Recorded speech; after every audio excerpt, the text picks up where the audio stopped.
അവർ ചെയ്ത മുൻഗാമികൾ ചെയ്ത സൽക്കർമ്മത്തിൻ്റെ ഫലമാണ് ഇന്ന് നമ്മൾ അനുഭവിക്കുന്നത്. ഈ സൽക്കർമ്മത്തിൻ്റെ അതിൽ കൂടി അനുഭവിച്ചു വന്ന സന്താനങ്ങളാണ് ഇവർ 4 പേരും.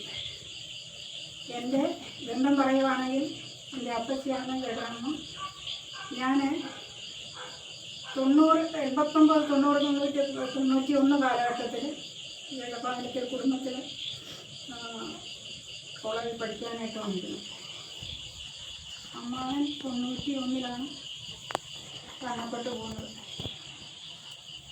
അത് കഴിഞ്ഞ് ഒരു വർഷം കൂടെ ഞാൻ ഇവിടെ നിന്നു. അമ്മാവനുണ്ടായിരുന്ന സമയത്ത് എന്നോട് പറഞ്ഞ വിഷയം പഠിച്ചിട്ട് അതുമായി ബന്ധപ്പെട്ട് പോകുന്നു പറഞ്ഞു.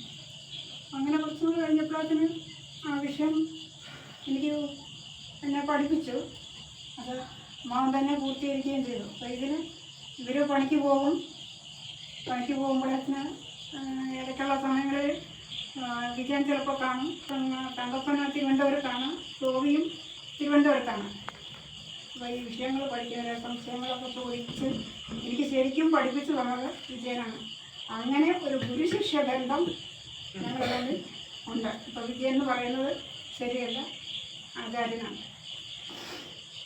അപ്പോൾ ആ ഒരു ബന്ധത്തിൽ കൂടി ഇന്ന് വരെ നമുക്ക് ഇനി മുന്നോട്ടും അതുപോലെ തന്നെ നിലനിൽക്കട്ടെ എന്ന് ഞാൻ പ്രാർത്ഥിക്കുകയാണ്. അതുപോലെ ഈ ബന്ധം ആത്മബോധം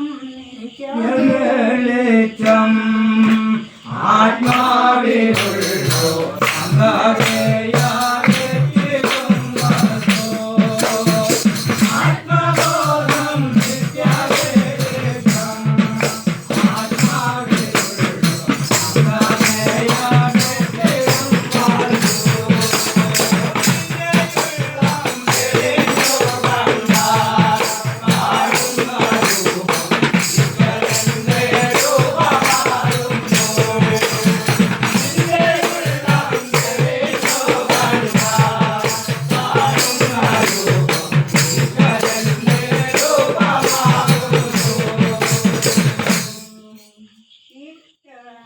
ഇതുമായി ബന്ധപ്പെട്ട് ഞാൻ പോകുന്നുണ്ട്. എന്നാൽ എൻ്റെ വിവാഹം കഴിഞ്ഞ് പ്രത്യക്ഷ സഭയിലേക്ക് എന്നെ വിവാഹം കഴിച്ചത്.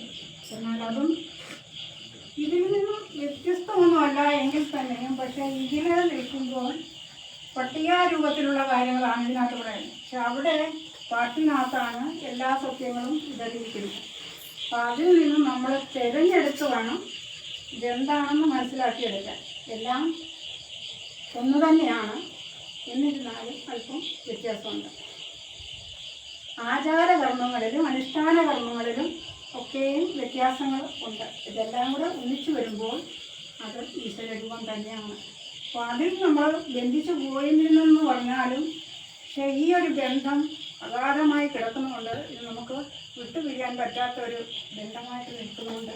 ഞാൻ എൻ്റെ കാര്യങ്ങളൊക്കെയും വിഷമങ്ങളൊക്കെ വരുമ്പോഴത്തേന് ആശ്രമങ്ങളിൽ ഏതാശ്രമങ്ങളിലാണെങ്കിലും പോകും. പുതുക്കുളത്ത് വന്നിട്ടുണ്ട്, പിന്നെ ഞങ്ങൾ 2 കുട്ടികളുമായിട്ടാണ് വന്നിരിക്കുന്നത്. പുതുക്കുളത്ത് ഒരു പ്രാവശ്യം വന്നിട്ടുണ്ട്, പാന്തോട്ടത്ത് വന്നിട്ടുണ്ട്. അങ്ങനെ പല ആശ്രമങ്ങളിലൊക്കെ ഞാൻ പോയിട്ടുണ്ട്. പിന്നെ ഇവിടെ ഈയിടെയാണ് വരാൻ തുടങ്ങിയത് ചില സമയത്ത്. പിന്നെ ഇവരെ വിളിക്കുകയൊക്കെ ചെയ്യുമായിരുന്നു. അങ്ങനെ ഒരു ബന്ധം കാരണം വരെ നിന്നിട്ടട്ടെ. അതിൽ തന്നെ ആ സൗഭാഗ്യം, ആ അറിവും എന്നിൽ ഉണ്ട്. അതാ ഗുരുവിൽ കൂടി എൻ്റെ ആ ദുഃഖങ്ങൾ മാറ്റുന്നു. ആ അറിവാകുന്ന വെളിച്ചത്തിലൂടെയാണ് ഞാൻ മുന്നോട്ട് പോകുന്നത്. അതൊരു നന്ദിയായിട്ട് ഇപ്പോൾ ഞാൻ ഈ സന്നിധിയിൽ പറയുകയാണ്. അതുപോലെ ഞങ്ങളുടെ ഈയിടെ എനിക്ക് എൻ്റെ അനുഭവം കൂടെ പറഞ്ഞു നിർത്താം. രണ്ട് കാര്യങ്ങളാണ് മുന്നോട്ട്. രണ്ട് കാര്യം ഒരാളെ എഴുന്നേൽക്കുമ്പോൾ പറയാം, 2 കാര്യമേ ഞാൻ പറയുന്നുള്ളൂ എന്ന് പറയും. പക്ഷേ 2 പറയുമ്പം ദുഃഖവും സുഖവും ബന്ധനവും മോചനവും പരമാത്മാവും ജീവാത്മാവും സൃഷ്ടി സംഹാരം, അങ്ങനെ സൃഷ്ടി രഹസ്യം മുതൽ പറഞ്ഞു വെച്ചിരിക്കുന്ന ഓരോ രഹസ്യങ്ങളാണ് നമ്മളിൽ പലർക്കും നിലനിർത്തി തന്നിരിക്കുന്നത്. ആ അതിൽ കൂടി നമ്മൾ ജീവിക്കാൻ നമുക്ക് സൗഭാഗ്യം ഉണ്ടാകുന്നുണ്ട്. അപ്പം അത് അല്പം വിട്ടുപോയി കഴിഞ്ഞാൽ നമുക്ക് ദുഃഖം വരുന്നുണ്ട്. ആ ദുഃഖത്തിൻ്റെ പരിഹാരം കണ്ടെത്തുവാൻ നമ്മൾ ആരാധന ആരാധനയിൽ കൂടി ആശ്വാസം കണ്ടെത്തണം. പക്ഷെ അത് ചില സമയങ്ങളിൽ എനിക്ക് പറ്റിയിട്ടില്ല. അപ്പോൾ ഈ കഴിഞ്ഞിടയ്ക്ക് എൻ്റെ മകനൊരു മാനസികമായ ബുദ്ധിമുട്ടുകളൊക്കെ ഉണ്ടായി. അത് വളരെ ഒത്തിരി ബുദ്ധിമുട്ടുണ്ടായി ഉണ്ടായിട്ടുണ്ട്. ഞാനിപ്പം ഡോക്ടറിനോടും പറഞ്ഞിട്ടുണ്ട്. എൻ്റെ അനിയത്തി സുജ, ആങ്ങള സുരേന്ദ്രൻ, അവരൊക്കെയും സമാധാനം പറഞ്ഞ് എന്നെ ആശ്വസിപ്പിച്ചിട്ടുണ്ട്. അങ്ങനെ ഈ കഴിഞ്ഞിടയ്ക്ക് അച്ഛൻ മരിച്ചു. അതിനുശേഷം വിഷുവിൻ്റെ അന്ന് 15-ാം തീയതി എന്നോട് ഒരാൾ അതിന് 15-ാം തീയതിക്ക് മുമ്പ് എന്നോട് എൻ്റെ ഒരു സഹോദരി പറഞ്ഞ്, ഞങ്ങൾ താമസിക്കുന്ന മല്ലപ്പള്ളിയിലുള്ളതാണ്, ഇവിടെ ആശ്രമത്തിൽ പോയിക്കൊണ്ടിരിക്കുന്ന.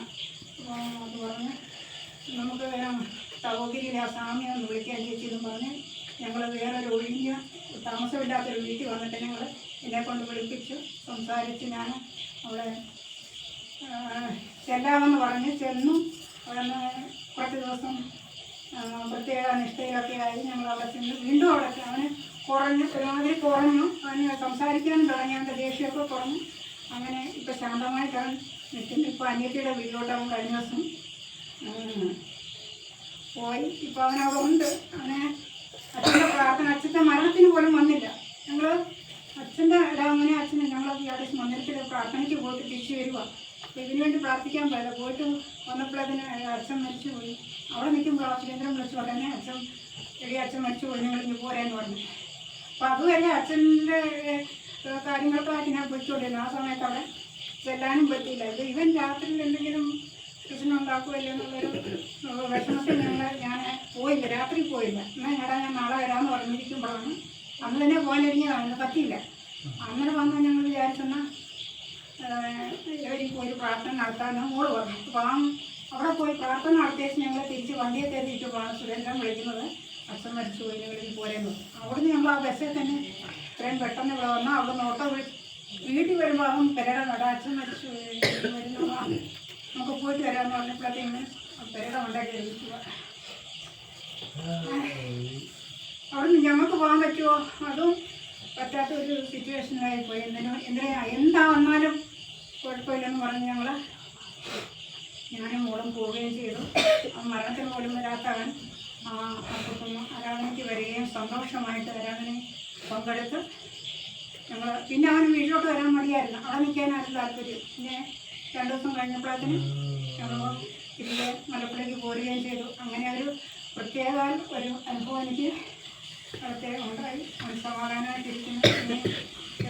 പിന്നെ പരിചയമുള്ളവരും അല്ലാത്തവരും ഞങ്ങൾക്ക് വേണ്ടി പ്രാർത്ഥിക്കണമെന്ന് ഈ ഒരു വാർത്തയിൽ അന്വേഷിക്കുകയാണ്.